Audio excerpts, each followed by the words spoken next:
Welcome you back in our ongoing video lecture series in which we are decoding the syllabus of UPSC exam.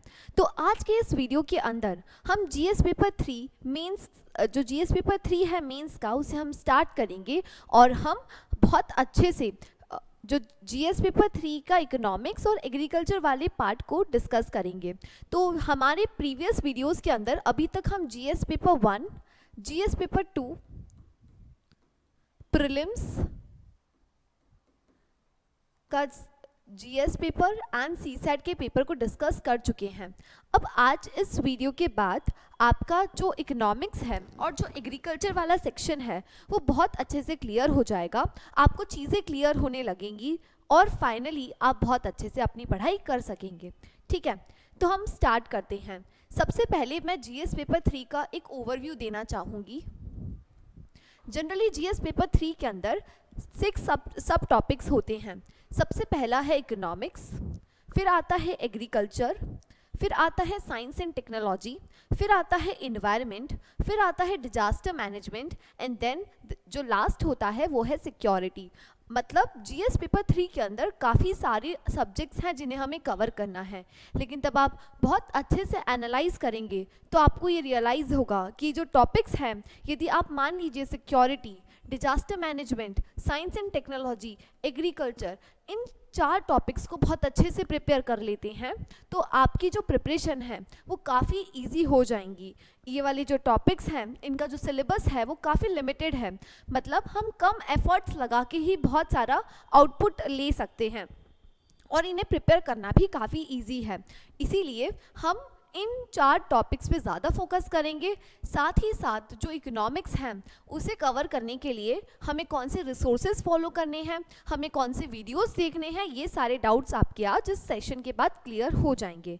सो हम start करते हैं इस session को। सबसे पहले जैसा मैं अपने सारे वीडियोस के अंदर बताती हूँ कि जो भी सब्जेक्ट हम पढ़ रहे हैं सबसे पहले आपको उसका वेटेज पता होना चाहिए। जैसे मैंने बताया भी था कि आर्ट एंड कल्चर का वेटेज कितना है, वर्ल्ड हिस्ट्री का वेटेज कितना है। जैसे मैंने बताया था कि जो वर्ल्ड हिस्ट्री है उसके जो क्वेश्चन है वो ज़्यादा नहीं आते हैं, तो यदि हम उसके अंदर 1 मंथ का टाइम इन्वेस्ट करेंगे तो वो एक तरह से बैड स्ट्रैटेजी होगी। इसीलिए हमें कहाँ पे ज़्यादा टाइम इन्वेस्ट करना है, कौन से सब्जेक्ट पे ज़्यादा फोकस करना है, वो हमें तभी समझ में आएगा, तब हम उसके वेटेज को समझेंगे। एक बार यदि हमने वेटेज को समझ लिया तो हम उस सब्जेक्ट को बहुत अच्छे से पढ़ पाएंगे, उतने डेप्थ में पढ़ पाएंगे और उससे हमें ज़्यादा अच्छे आउटपुट्स मिल पाएंगे। तो सबसे पहले मैं बात करूँ इकोनॉमिक्स की, तो इकोनॉमिक्स के नियरली 4 क्वेश्चंस आते हैं हर साल, जो 2 10 मार्कर होते हैं एंड 2 15 मार्कर होते हैं। मतलब 20 + 30 50 मार्क्स का इकोनॉमिक आता है। ठीक है, मतलब इकोनॉमी का वेटेज काफ़ी ज़्यादा है, लेकिन तब आप PYQs को एनालाइज करेंगे तो आपको समझ में आएगा कि जैसे इकोनॉमिक्स के क्वेश्चन आते हैं उन्हें उस एग्जामिनेशन वाले प्रेशर में हैंडल करना काफ़ी मुश्किल हो जाता है। तो हमें इकोनॉमिक्स को थोड़ा सा बेसिक्स चीज़ें हमें पढ़नी है। बाकी यदि कोई और क्वेश्चन आता है तो आपको आपकी स्मार्ट वर्क, आपकी क्रिटिकल थिंकिंग से उसी टाइम पे आंसर लेके आना पड़ेगा। ठीक है, देन आता है एग्रीकल्चर। एग्रीकल्चर के नियरली 3 क्वेश्चंस आते हैं 10 मार्कर एंड नियरली 3 क्वेश्चंस आते हैं 15 मार्कर। ठीक है, मतलब ऑलमोस्ट 5 to 6 क्वेश्चन हमें ये एग्रीकल्चर वाले टॉपिक से देखने को मिल जाएंगे। और आप देखें कि एग्रीकल्चर इतना छोटा सा टॉपिक है कि यदि आप यहाँ पे टाइम अपना इन्वेस्ट करेंगे तो आपको जो रिटर्न्स मिलेंगे वो काफ़ी अच्छे होंगे, क्योंकि यहाँ से ही आप काफ़ी ज़्यादा मार्क्स गेन कर सकते हैं और इन्हें प्रिपेयर करना भी काफ़ी ईजी होता है। इनके जो सोर्सेज हैं वो भी काफ़ी बहुत ईजिली अवेलेबल हैं एज़ कम्पेयर टू इकोनॉमिक्स, क्योंकि इकोनॉमिक्स अपने आप में ही काफ़ी बड़ा टॉपिक है। ठीक है, तो इस तरह से हमें देखना है। अब हम सबसे पहले देखते हैं रिसोर्सेज कि कहाँ से हमें क्या कवर करना है, लेकिन उससे भी पहले हम एक काम करते हैं कि हम सिलेबस देखते हैं। हम जो इकोनॉमिक्स का सिलेबस दे रखा है हमारे यूपीएससी द्वारा, उसको हम अच्छे से समझते हैं। तो सबसे पहला जो सिलेबस है वो ये है, Indian economy and issues related to the planning, mobilization of resources, growth, development and employment. Second topic है inclusive growth and issue arises out from it. Third number पे आता है गवर्नमेंट बजटिंग. फोर्थ नंबर पे आता है effect of liberalisation on economy, change in the industrial policies and their effect on the industrial growth. Then fifth number पे है infrastructure such as energy, ports, roads, airports, railways etcetera. And finally आता है investment models. तो इस तरह से ये कुछ कुल मिला के 6 टॉपिक्स हैं जो इकोनॉमिक्स के दे रखे हैं. और यदि हम ये वाले 3 टॉपिक्स को देखें तो यहाँ से ही 4 क्वेश्चंस आ जाते हैं. हर बार इन्वेस्टमेंट मॉडल और एनर्जी वाले पोर्शन से भी एक या 2 क्वेश्चन आ जाते हैं. तो कुल मिला के देखें तो कितने क्वेश्चन हमें देखने को मिलेंगे? 5 to 6 question from this section. ठीक है, इसीलिए हमें ये पढ़ना बहुत ज़रूरी है. और आप तब देखेंगे कि ये जो लास्ट के 2 टॉपिक्स हैं इन्हें प्रिपेयर करना काफ़ी इजी है. तो यहाँ से हम हमारे बहुत अच्छा स्कोर बढ़ा सकते हैं. ठीक है, तो अभी हम इन्हें और भी डिटेल में देखेंगे, एक एक सब टॉपिक्स को देखेंगे कि हमें कैसे पढ़ना है, कितना ब्रॉडली कवर करना है. लेकिन अभी के लिए आप बस इतना समझ लें. देन आता है एग्रीकल्चर. अब एग्रीकल्चर के अंदर भी 4 सब टॉपिक्स दे रखे हैं. सबसे पहला टॉपिक है मेजर क्रॉप्स, क्रॉपिंग पैटर्न्स. ठीक है, तो major crops, cropping pattern in various parts of the country. Second, different types of irrigation and irrigation systems, storage, transportation, marketing of agriculture produce, issues and related constraint, e technology in the aid of farmer. ठीक है, तो ये first topic है. Second topic देखो, issues related to the direct and indirect farm subsidies and minimum support price, DPS public distribution system, उसकी objectives क्या हैं, functioning क्या है, limitations क्या हैं, revamping, issues of buffer stock and food security, technological missions, economics of animal rearing. ठीक है, then third number पे आता है food processing and related industries in India, scope and significance, location, upstreams and downstreaming requirement, supply chain management, land reform in India. ये 4th number पे है. ठीक है, तो इस तरह से ये 4 टॉपिक्स दे रखे हैं. हर साल लैंड रिफॉर्म से भी एक क्वेश्चन आता है और अगेन ये टॉपिक काफ़ी इजी है यदि आप इसे प्रिपेयर करते हैं तो आई थिंक इतना सबको क्लियर है. अभी हम इसे और डिटेल में डिस्कस करेंगे, पर अभी इतना अभी के लिए समझ लें. अब सबसे पहले हम देख लेते हैं सोर्सेज. इकोनॉमिक्स के क्या क्या सोर्सेज है जहाँ से हमें प्रिपेयर करना है. तो इकोनॉमिक्स में जो सबसे अच्छा डॉक्यूमेंट है वो है economic survey of India and India year book. ठीक है, अब क्योंकि इंडियन ईयर बुक ये बहुत ज़्यादा ऑप्शनल है, आप चाहें तो इसे पढ़ सकते हैं और चाहें तो स्किप भी कर सकते हैं. ये डिपेंड करेगा कि आपके पास टाइम कितना है. मान लीजिए आप अगले साल ही एग्ज़ाम देने वाले हैं तो आई सजेस्ट कि आप इंडियन ईयर बुक को स्किप कर सकते हैं, क्योंकि हमें बहुत सारी अलग अलग चीज़ें भी पढ़ना है. लेकिन मान लीजिए आप एक अंडर ग्रेजुएटेड हैं, आप अभी से प्रिपरेशन कर रहे हैं और आपका जो अटेम्प्ट है वो काफ़ी टाइम बाद है, 2-3 साल बाद है, तो आप चाहें तो एक बार इंडियन ईयर बुक को पढ़ सकते हैं ताकि आपको इकोनॉमिक्स के बारे में, आपको इंडिया के बारे में काफ़ी अच्छी अंडरस्टैंडिंग डेवलप हो जाएगी. ठीक है, और इकोनॉमिक सर्वे तो no doubt it is a very important document. आपको इकोनॉमिक सर्वे तो पढ़ना ही है, क्योंकि यहाँ से आपको एक मैक्रो पर्सपेक्टिव मिलता है इकोनॉमिक कंडीशन का इंडिया की. ठीक है, तो आपको ये बहुत अच्छे से पढ़ना है. फिर आपको पढ़ना है क्लास 12 की NCERT इंट्रोड्यूसिंग माइक्रो इकोनॉमिक्स, जो कि बहुत अच्छी बुक है और आप इसे एक बार रीड कर सकते हैं ताकि आपकी जो बेसिक अंडरस्टैंडिंग है सब्जेक्ट की वो डेवलप हो जाएगी. ठीक है, अब देखो स्टैटिक पोर्शन को कहाँ. ऑब्वियसली ऐसा नहीं है कि मेंस के अंदर सारे करंट के क्वेश्चन आते हैं. नो डाउट स्टैटिक का भी अपना बहुत बड़ा रोल है मेंस के अंदर.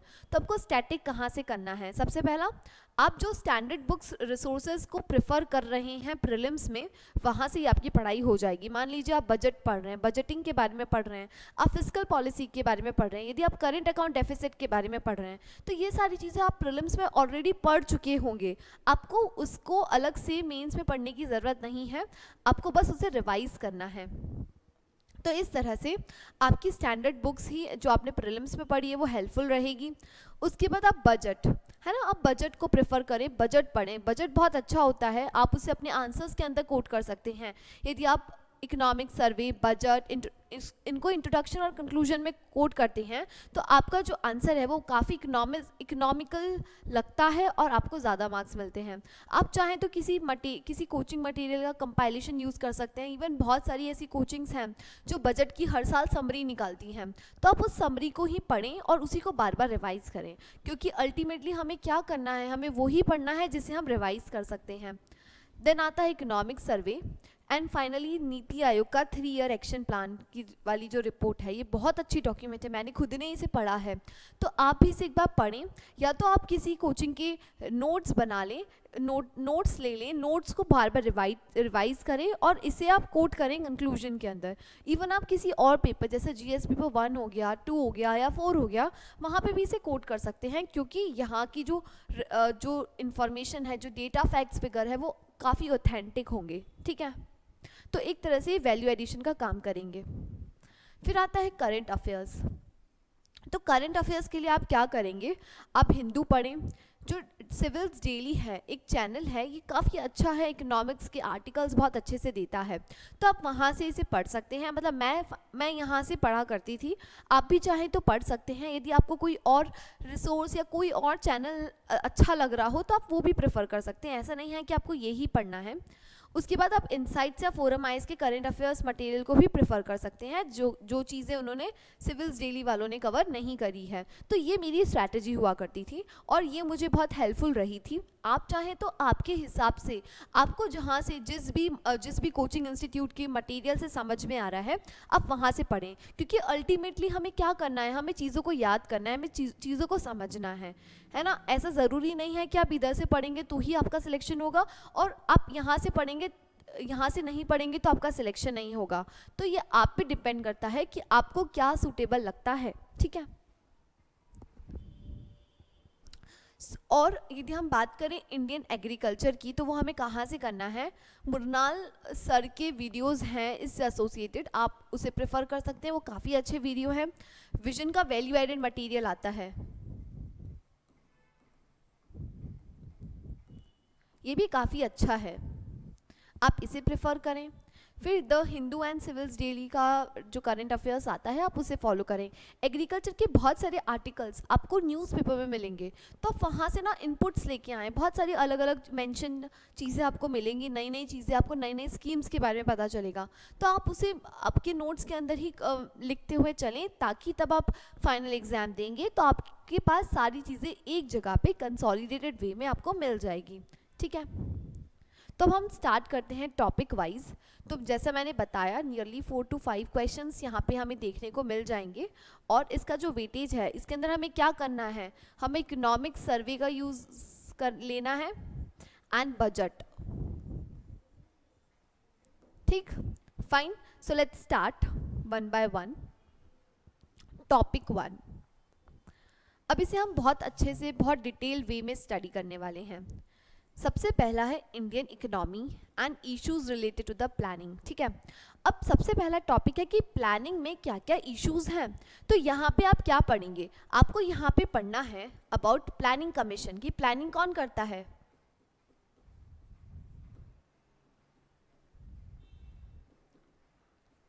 फिर प्लानिंग कमीशन को रिप्लेस करने के बाद हमने नीति आयोग का फॉर्मेशन किया था, तो कैसे नीति आयोग प्लानिंग कमीशन से नीति आयोग अलग है, ऐसा प्लानिंग कमीशन के पास क्या फंक्शंस थे जो आज नीति आयोग के पास नहीं है, नीति आयोग कैसे प्लानिंग कमीशन से बेहतर है, ये सारे जो एस्पेक्ट्स हैं वो आपको यहाँ पे कवर करने हैं, क्योंकि वो आ जाता है इश्यूज़ के अंदर। साथ ही साथ आप यहाँ पे 5 ईयर प्लानिंग्स को देखेंगे।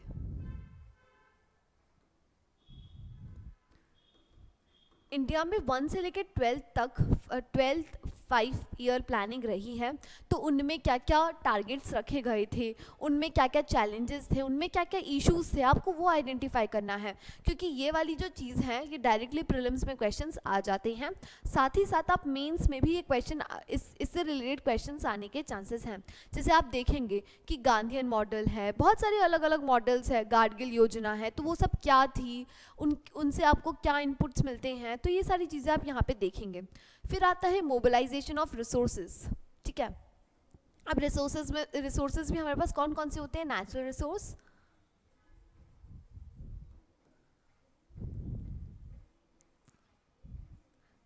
Energy resource,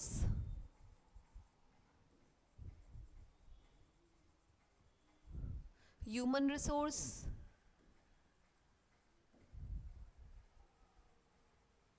mineral resource, mineral resources, ठीक है। ऐसे बहुत सारे अलग अलग रिसोर्सेज होते हैं, तो उनके मोबिलाइजेशन में, उनके यूज़ करने में हमें क्या क्या दिक्कत आती है। मान लीजिए एक एग्जाम्पल के तौर पे यदि मैं समझाऊं, तो मानो कि इंडिया के अंदर बहुत सारे रिजर्व्स हैं, we have so many reserves of shale gas वगैरह, लेकिन फिर भी हम उसे एक्सट्रैक्ट नहीं कर पाते। द रीज़न मीन कि वहाँ पे हमारे पास टेक्नोलॉजिकल चैलेंजेस हैं, हमारे पास इतनी अच्छी टेक्नोलॉजी अभी तक नहीं आई है जिससे हम उन्हें एक्सट्रैक्ट कर सकते हैं, उन रिजर्व्स को निकाल सकें। ऐसे बहुत सारे अलग अलग रिसोर्सेज हैं इंडिया के अंदर जिसका एक्सट्रैक्शन पॉसिबल नहीं है। उसका रीज़न यही है, बहुत सारे अलग अलग फैक्टर्स हैं जिसकी वजह से उसका जो एक्सप्लॉयटेशन अभी तक नहीं हो पाया है। तो आप ये देखेंगे कि मोबिलाइजेशन ऑफ रिसोर्सेज में क्या क्या चैलेंजेस आते हैं, तो इस टॉपिक के अंदर हम वो सारी चीज़ें देखते हैं। फिर आता है growth and then development and employment. Again employment के अंदर हम क्या देखेंगे? एम्प्लॉयमेंट के अंदर हम देखेंगे डेटा कि इंडिया में करेंटली कितना एम्प्लॉयमेंट जनरेट होता है। उसके बाद हम देखेंगे टाइप्स ऑफ एम्प्लॉयमेंट, अलग अलग टाइप्स होते हैं एम्प्लॉयमेंट के, जैसे seasonal employment, frictional employment etcetera. तो ऐसे बहुत सारे एम्प्लॉयमेंट है, हम उसके टाइप्स देखेंगे। फिर हम क्या देखेंगे? फिर हमें देखना पड़ेगा कि अदर फॉर्मल एंड इनफॉर्मल कैसा होता है, क्या डेटा है। जैसे कहते हैं कि nearly 90% of workers are working in the informal sector, ठीक है। तो ऐसे आप डेटा को आइडेंटिफाई करेंगे। उसके बाद आप देखेंगे कि अनएम्प्लॉयमेंट की वजह से क्या क्या चैलेंजेस आते हैं, रिलेटेड चैलेंजेस है ना, आप उसे आइडेंटिफाई करेंगे। आप उसे भी आप ऐसे रैंडमली नहीं आइडेंटिफाई करेंगे, आप इंडिविजुअल लेवल पे, फिर आप इकोनॉमिक लेवल पे, ऐसे अलग अलग लेवल्स पे आइडेंटिफाई करेंगे चैलेंजेस। उसके बाद फिर आप देखेंगे कि what are the steps taken so फार,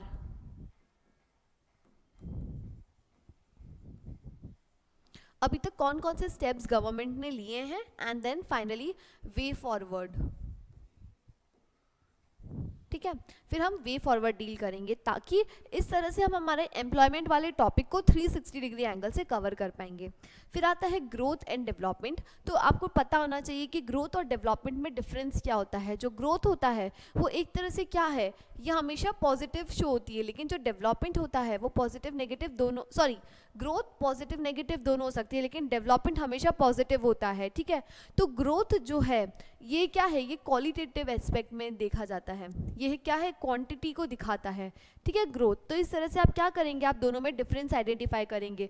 अब ग्रोथ का तब आप पढ़ेंगे टॉपिक, तो यहाँ पे आपको जीडीपी पढ़ना पड़ेगा, जीएनपी पढ़ना पड़ेगा, ठीक है। तो इस तरह से आपको चीज़ें पढ़नी है। आई थिंक फर्स्ट टॉपिक सबको क्लियर होगा। और ये आप कहाँ से पढ़ें, मैं सजेस्ट करूँगी कि इसके लिए सबसे बेस्ट डॉक्यूमेंट है इकोनॉमिक सर्वे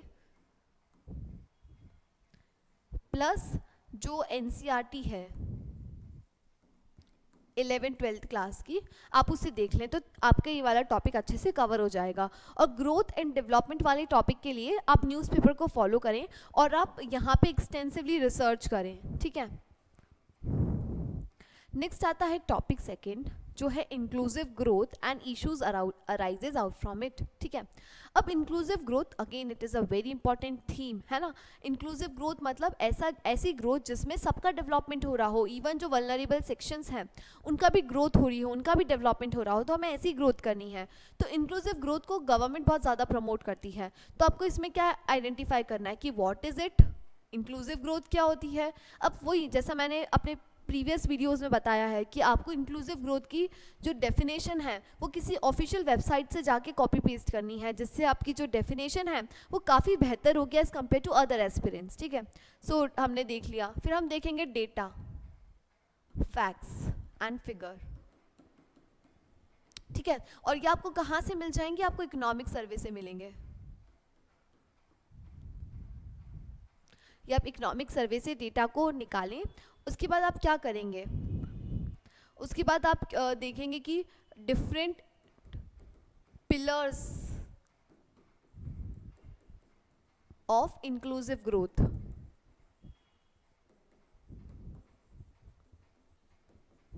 ठीक है, कौन कौन से पिलर्स हैं इंक्लूसिव ग्रोथ के, then what are the issues, inclusive growth क्यों नहीं अचीव हो पाती है, उससे रिलेटेड क्या क्या इश्यूज हैं, उसमें भी नंबर ऑफ इश्यूज आप आइडेंटिफाई करेंगे फ्रॉम गवर्नमेंट पर्सपेक्टिव।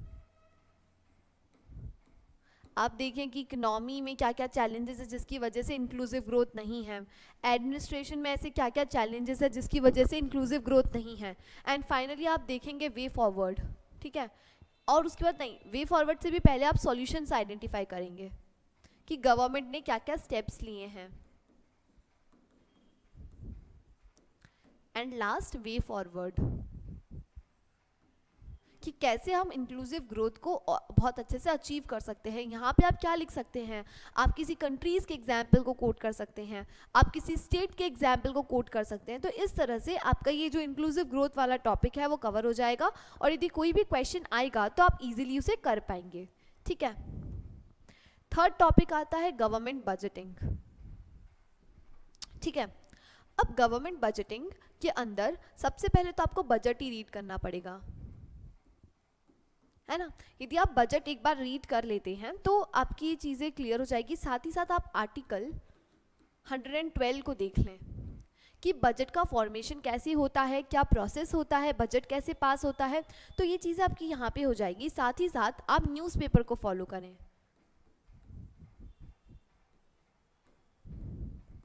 बहुत सारे आर्टिकल्स बजट तब रिलीज होता है तब आते हैं न्यूज़पेपर के अंदर, तो आपको एक अच्छा ओवरव्यू मिलेगा, आपको डिफरेंट पर्सपेक्टिव समझ में आने लगेगा। तो इस तरह से आप बजट वाले क्वेश्चन को कर सकते हैं, और यहाँ से ना थोड़े से डिटेल्ड क्वेश्चन आते हैं। तो इतना पॉसिबल हो नहीं पाता है कि हम एक एक चीज़ बहुत अच्छे से पढ़ पाएँ, लेकिन आप चाहें तो विजन का वो लोग वीडियोस लेके आते हैं बजट से एसोसिएटेड, तो आप वो देख सकते हैं, जिससे आपको एक ब्रॉड ओवरव्यू आ जाएगा, और यदि नॉर्मल सा कोई क्वेश्चन आता है तो आप गलत ना करें। ठीक है, तो ये हमारा हो गया बजट का। नेक्स्ट टॉपिक है हमारा, नेक्स्ट टॉपिक है effect of liberalisation on the economy, change in the industrial policy and their effect on the industrial growth.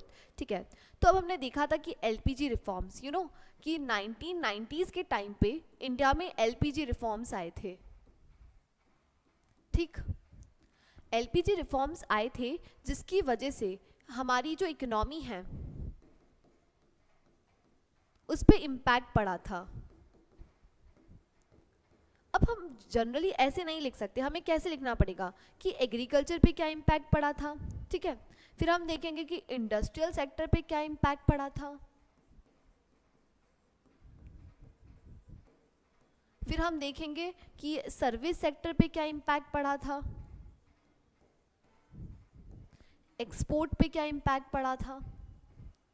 ठीक है, तो इस तरह से आपको पता चलेगा। Even current account deficit, capital account deficit पे हमारा क्या इम्पैक्ट पड़ा था। ठीक है, तो इस तरह से आपको ना अलग अलग सेक्टर्स में देखना है कि जो लिबरलाइजेशन का इफेक्ट इकोनॉमी में कैसे पड़ा था, इवन इन्वेस्टमेंट पे क्या हुआ था असर। ठीक है, और तब आप ये चीज़ देख लेंगे, और ये इसके लिए सबसे बेस्ट सोर्स है एनसीईआरटी। यहाँ पे बहुत अच्छे से चीज़ों को मेंशन करके रखा है, effect of LPG reforms on the economy. ठीक है, फिर आता है change in the industrial policy and there effects on the industrial growth. तो बहुत सारी पॉलिसीज चेंज हुई हैं, है ना। जैसे हम स्टार्ट करें 1948 से, फिर 1956 में एक नई पॉलिसी लेके आए थे, वैसे ही अभी तक बहुत सारी इंडस्ट्रियल नई पॉलिसीज़ आई हैं। आपको उनको डिटेल में स्टडी करना है और आपको उनके फीचर्स को अच्छे से याद रखना है। तो मतलब आप क्या करेंगे इंडस्ट्रियल पॉलिसीज़ के बारे में, फीचर्स, उसमें इश्यूज क्या थे, how next policy overcome it.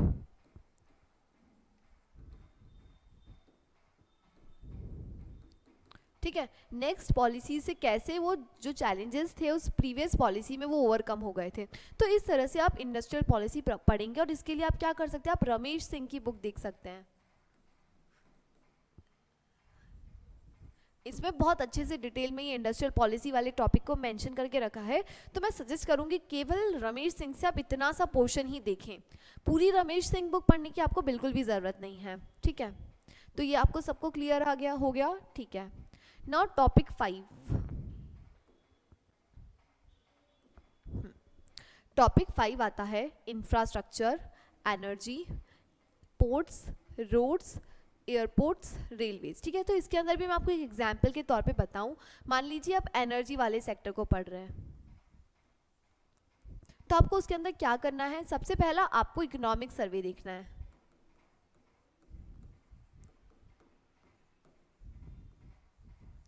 उसमें आप क्या करेंगे, उसमें से आप डेटा और फैक्ट्स को आइडेंटिफाई करेंगे कि इंडिया का रिन्यूएबल एनर्जी में कितना टारगेट है, सोलर एनर्जी में इंडिया कितना इन्वेस्ट कर रहा है और कितना करेंटली अभी तक सोलर एनर्जी के अंदर हम इन्वेस्ट कर चुके हैं।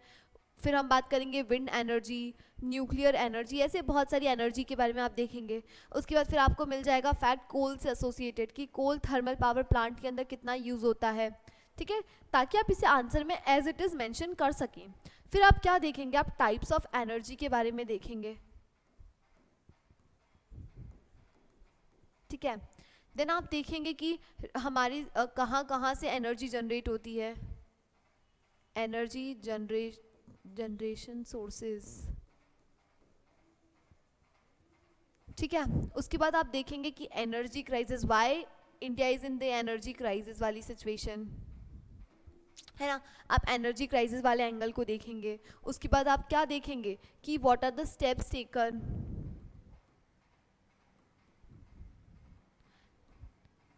कि रिन्यूएबल एनर्जी के लिए क्या स्टेप्स लिए गए हैं। इवन ग्रीन कोल का, ग्रीन एनर्जी की तरफ मूवमेंट हो रहा है ना। Even we are moving towards, हम बोल सकते हैं कि कोल बैड मीथेन,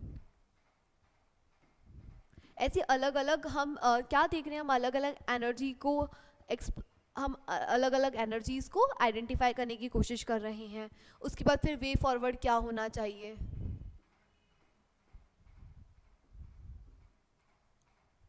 ठीक है, इस तरह से ये सारे पिलर्स आपके एक आंसर के अंदर, आपके नोट्स के अंदर कवर होने चाहिए, तभी आपका ये एनर्जी वाला टॉपिक बहुत अच्छे से प्रिपेयर हो पाएगा। और यदि कोई भी क्वेश्चन आएगा तो इन पिलर्स के बाहर से नहीं आने वाला है, तो आपको इस तरह से अभी से अपने नोट्स बनाने हैं।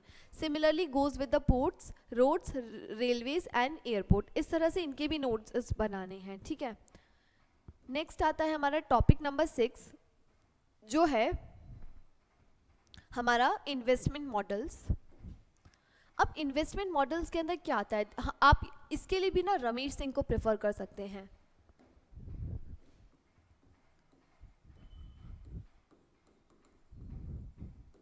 काफ़ी अच्छे इन्वेस्टमेंट मॉडल को उन्होंने डिटेल में एक्सप्लेन किया है।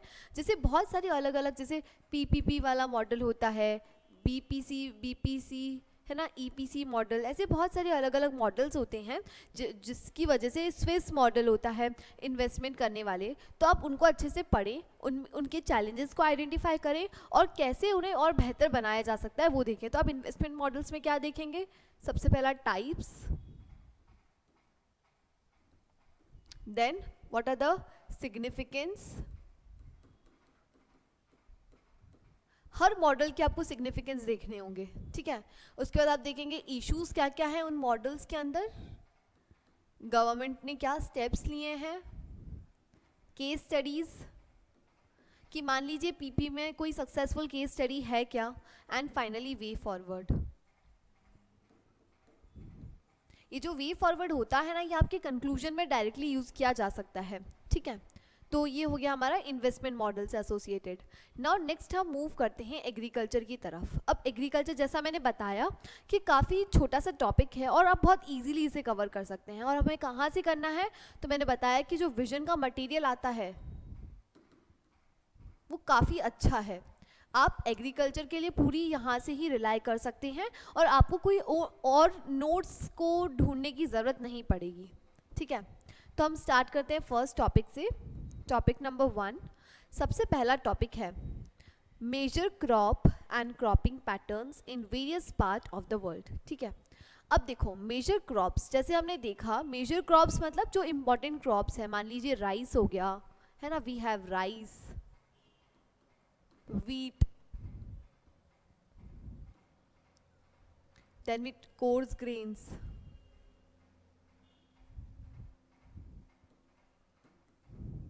है ना, ऑयल सीड्स।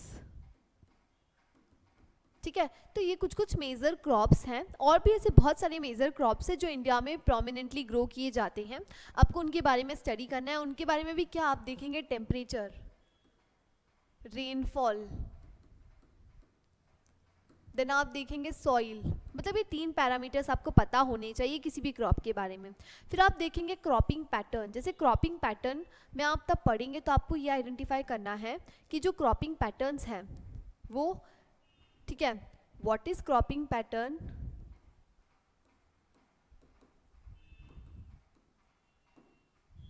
ठीक है, then different types of cropping pattern,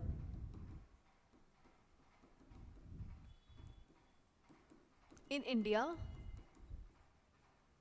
ठीक, उसके बाद आप क्या देखेंगे, इश्यूज अराइजेस। जैसे हम देखेंगे क्रॉपिंग पैटर्न के बारे में, तो राइस की इंटेंसिव कल्टीवेशन होता है। 3 सीजन्स के अंदर भी, जैसे पंजाब हरियाणा में राइस को ही ग्रो किया जाता है, जिसकी वजह से क्या होता है, जो सॉइल की फर्टिलिटी होती है वो कम हो जाती है। तो ये वाला जो क्रॉपिंग पैटर्न है वो एक तरह से गलत है, एक तरह से बहुत चैलेंजिंग है हमारे इन्वायरमेंट के लिए। तो हमें ऐसा क्या, कौन सा क्रॉपिंग पैटर्न अडॉप्ट करना चाहिए जिससे हमारा जो इन्वायरमेंट है वो भी सस्टेनेबल वे में सस्टेनेबल रह सके, उसका भी एक्सप्लॉयटेशन ना हो। तो हम वो चीज़ यहाँ पे देख लेते हैं। फिर आता है different types of irrigation and irrigational system. Again जैसे हमने बचपन से हम पढ़ते आए हैं, there is a drip irrigation, sprinkle irrigation system. ठीक है, तो ये different types of irrigation system हमें, इवन जो अभी सबसे ज़्यादा लेटेस्ट है वो है माइक्रो इरिगेशन टेक्निक्स,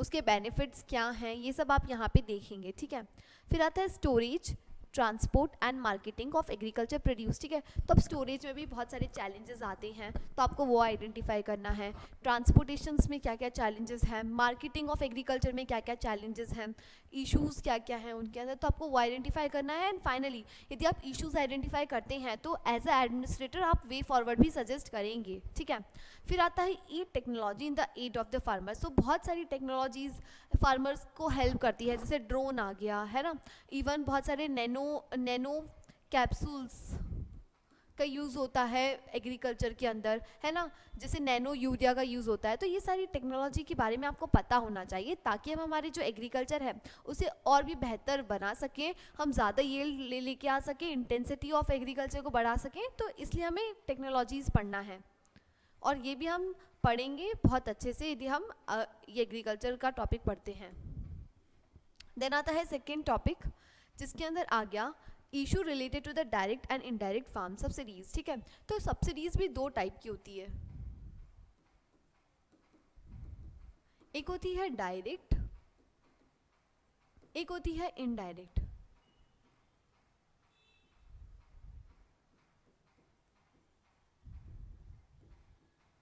ठीक है, सेकेंड नंबर पे होती है इनडायरेक्ट। तो अब you have to identify first कि कौन कौन सी डायरेक्ट सब्सिडीज़ हैं, कौन कौन सी इनडायरेक्ट सब्सिडीज़ हैं, और इन सब्सिडीज़ में क्या क्या चैलेंजेस हैं, मतलब डायरेक्ट सब्सिडीज़ के क्या क्या चैलेंजेस हैं।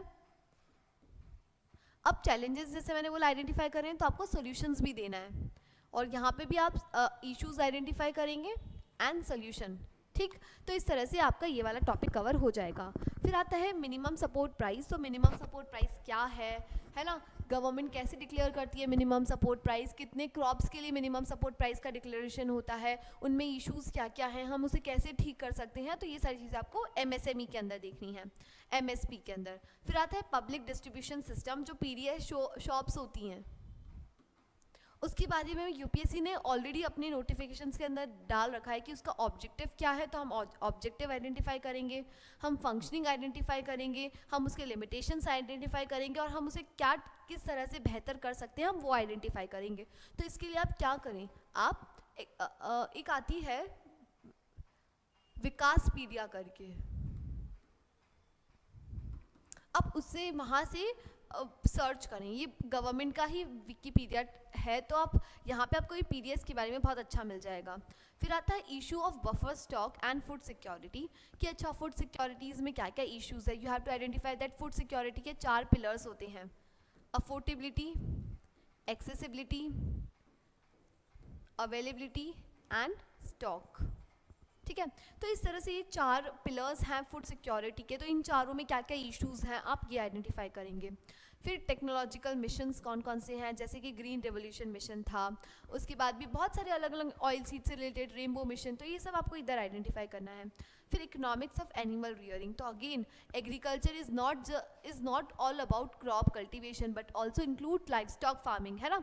तो लाइफ स्टॉक में क्या क्या चैलेंजेस हैं, है ना। एनिमल रियरिंग करते हैं तो कैसे फार्मर्स की जो इनकम है वो इंक्रीज़ की जा सकती है, कैसे हम उनका टाइप करवा दें फूड प्रोसेसिंग इंडस्ट्रीज से, तो उनकी जो इनकम है और अच्छे से रेज हो जाएगी। तो ये सब हम यहाँ पढ़ेंगे। आई थिंक इतना सबको क्लियर है, ठीक है। देन आता है सबसे important topic, food processing industry. इसमें भी देखो क्लियरली मेंशन करके रखा है कि हमें स्कोप आइडेंटिफाई करना है, हमें सिग्निफिकेंस आइडेंटिफाई करना है, हमें लोकेशंस आइडेंटिफाई करना है, हमें अपस्ट्रीम्स एंड डाउनस्ट्रीम रिक्वायरमेंट क्या क्या है, एंड सप्लाई चेन मैनेजमेंट के बारे में देखना है। तो फूड प्रोसेसिंग में सबसे पहले हम क्या देखेंगे, what is it, facts and figure, then scope, significance, then हम बात करेंगे कि इसका सिग्निफिकेंस हो गया, then what are the issues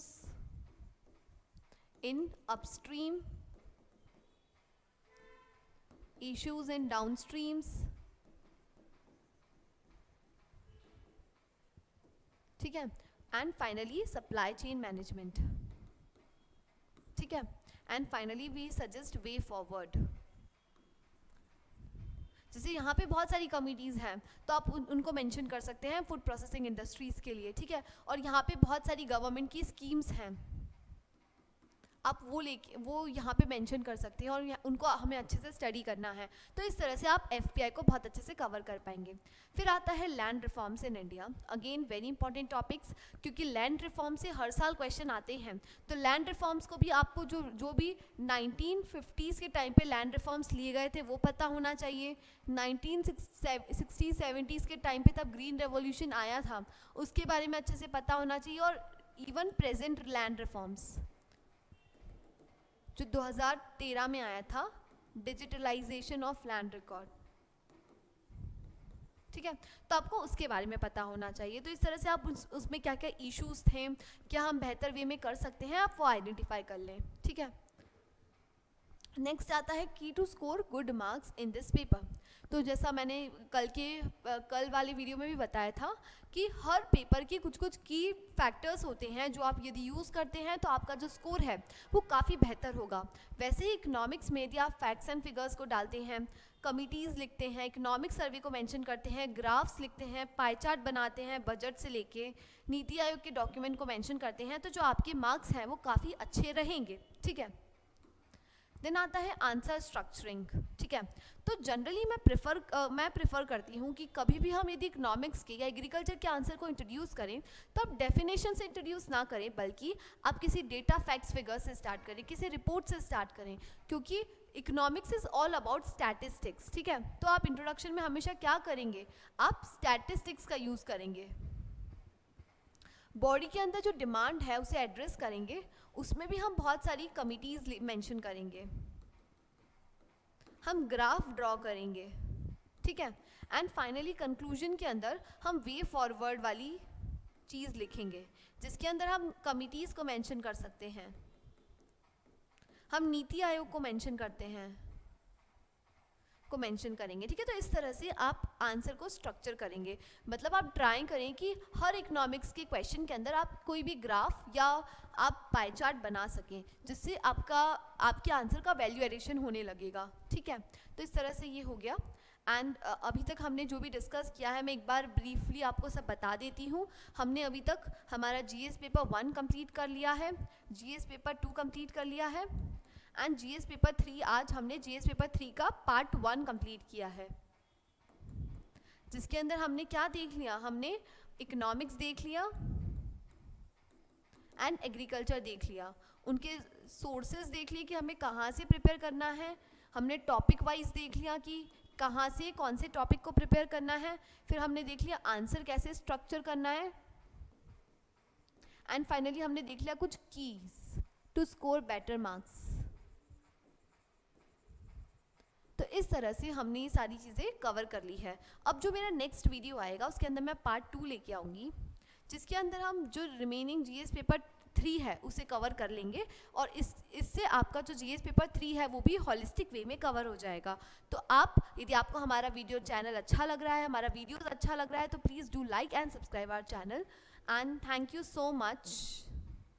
यदि आपको वीडियो अच्छा लग रहा है तो प्लीज़ आप जो नेक्स्ट वीडियो आएगा वो भी ज़रूर देखें, और यदि आपने पहले वाले वीडियोस नहीं देखे हैं तो आप उन्हें भी जाके एक बार देखें, ताकि आपकी जो प्रिपरेशन है उसमें आपको आसानी महसूस होगी।